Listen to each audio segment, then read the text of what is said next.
राधे राधे दोस्तों, अच्छे लोगों की कृष्ण परीक्षा बहुत लेते हैं परंतु साथ नहीं छोड़ते, और बुरे लोगों को कृष्ण बहुत कुछ देते हैं परंतु साथ नहीं देते। जिंदगी में दो लोगों का होना बहुत जरूरी है। एक कृष्ण जो ना लड़े फिर भी जीत पक्की कर दे, दूसरा कर्ण जो हार सामने हो फिर भी साथ ना छोड़े। हद से ज्यादा सीधा साधा होना भी ठीक नहीं, क्योंकि जंगल में सबसे पहले सीधे पेड़ों को काटा जाता है। रो पड़े कृष्ण ने कहे, मैं तो सबकी सुनता हूं पर मेरा कौन सुनता है। इंसान गलत कार्य करते समय बाएं दाएं आगे पीछे चारों तरफ देखता है, बस ऊपर देखना भूल जाता है। राधा ने श्री कृष्ण से पूछे, प्यार का असली मतलब क्या होता है।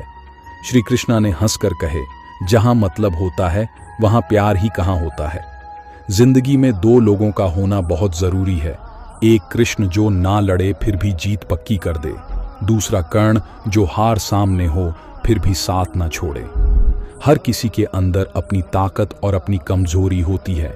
मछली जंगल में नहीं दौड़ सकती और शेर पानी में राजा नहीं बन सकता, इसलिए अहमियत सभी को देनी चाहिए। मैं किसी के भाग्य का निर्माण नहीं करता और ना ही किसी के कर्मों के फल देता हूँ। भरोसा अगर खुद पर रखो तो ताकत बन जाती है और दूसरों पर रखो तो कमजोरी बन जाती है। आप कब सही थे इसे कोई याद नहीं रखते हैं, लेकिन तुम कब गलत थे इसे सब लोग याद रखते हैं। मनुष्य कितना भी गोरा क्यों ना हो परंतु उसकी परछाई सदैव काली होती है।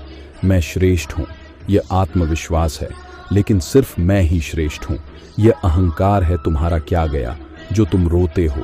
तुम क्या लाए थे जो तुमने खो दिया। तुमने क्या पैदा किया था जो नाश हो गया। न तुम कुछ लेकर आए, जो लिया यही से लिया, जो दिया यही पर दिया, जो लिया इसी ईश्वर से लिया, जो दिया इसी को दिया।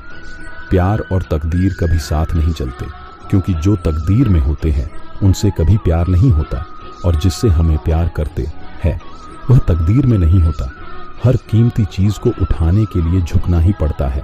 माँ और पिता का आशीर्वाद भी इनमें से एक है। अगर व्यक्ति शिक्षा से पहले संस्कार, व्यापार से पहले व्यवहार और भगवान से पहले माता पिता को पहचान ले तो जिंदगी में कभी कोई कठिनाई नहीं आएगी। श्री कृष्ण कहते हैं, मनुष्य को जीवन में श्रेष्ठ बनने का प्रयास अवश्य करना चाहिए, परंतु जीवन में हमेशा उत्तम ही रहना चाहिए। स्वार्थ से रिश्ते बनाने की कितनी भी कोशिश करें वो कभी नहीं बनते हैं, और प्रेम से बने रिश्तों को कितना भी तोड़ने की कोशिश करें वो कभी नहीं टूटते। क्या सदा मौन रहना उचित है? नहीं, इतिहास साक्षी है। संसार में अधिक विपदाएं इसलिए आई क्योंकि समय पड़ने पर मनुष्य उसका विरोध नहीं कर पाया।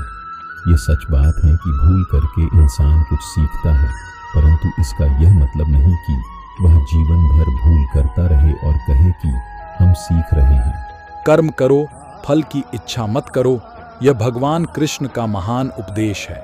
हमें सिर्फ कर्म करना चाहिए, फल की चिंता मत करनी चाहिए, क्योंकि फल हमारे कर्मों का प्राकृतिक परिणाम है जिस पर हमारा अधिकार नहीं होता।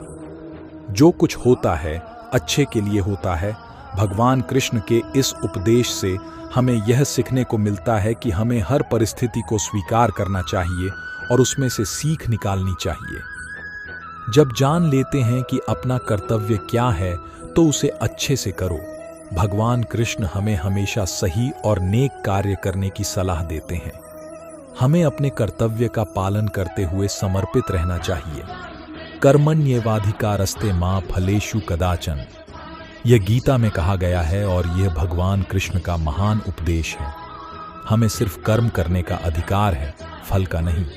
इन संदेशों को ध्यान में रखते हुए हमें अपने जीवन में सफलता की ओर बढ़ने के लिए समर्पित रहना चाहिए। भगवान कृष्ण की शिक्षाओं को अपनाकर हम अपने जीवन को संवार सकते हैं और आत्म विकास में उनके मार्गदर्शन का लाभ उठा सकते हैं।